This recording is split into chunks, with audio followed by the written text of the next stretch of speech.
Now we're waiting to hear if drugs or alcohol played a part in a deadly crash that killed a motorcyclist. He was hit from behind, thrown from his bike. This was all along the Loop 303 at Peoria. In Surprise, he was not wearing a helmet. Troopers say the driver who hit him was speeding. But it's been a week of deadly crashes across the valley. 2 killed near I-17 in Dixoletta. Neither wearing a seatbelt there. Along I-10 and State Route 51, 3 people were killed when a tire blew, none of them wearing seatbelts, and 2 other deadly crashes where seatbelts were worn. ABC 15's Kim Tobin is live over I-10 tonight. And Kim, advocacy groups are pushing for stricter laws in our state. Yeah, that's right. They absolutely are. And the first thing they say is it needs to be talked about.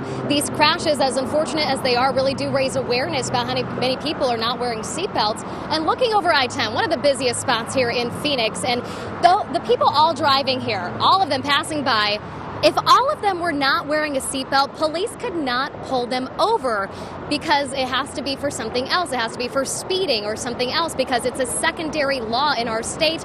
These groups want to make it a primary law, but they've seen their efforts fail in the past. Buckling in is second nature for many. And when calm roads quickly turn to scenes like this, that click could be the difference between life and death. Unfortunately, sometimes when a fatality occurs, it does elevate that discussion. As part of AAA, Michelle Donati lobbies for stricter seatbelt laws in the legislature. But the last time a bill was introduced in 2013, it was never heard. Many lawmakers saying voters don't need so-called nanny laws. But I don't think it's necessarily someone else's job governmentally to tell them they have to wear it. Whether it should be a law, I don't know. That's up to the people of Arizona to decide. This graph shows how lax Arizona is with many laws compared to our neighbors. As kids can ride in the bed of pickup trucks, there's no texting while driving ban, and motorcyclists don't have to wear helmets.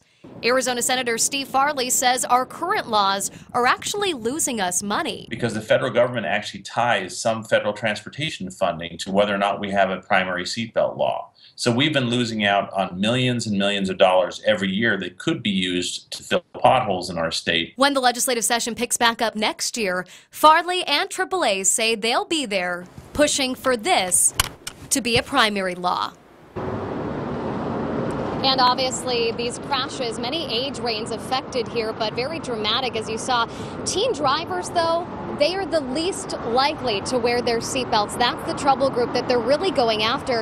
In 2012, 55% of the teens who died in crashes were not wearing their seatbelts. Yeah, it's a number that's got to change. Kim, thank you.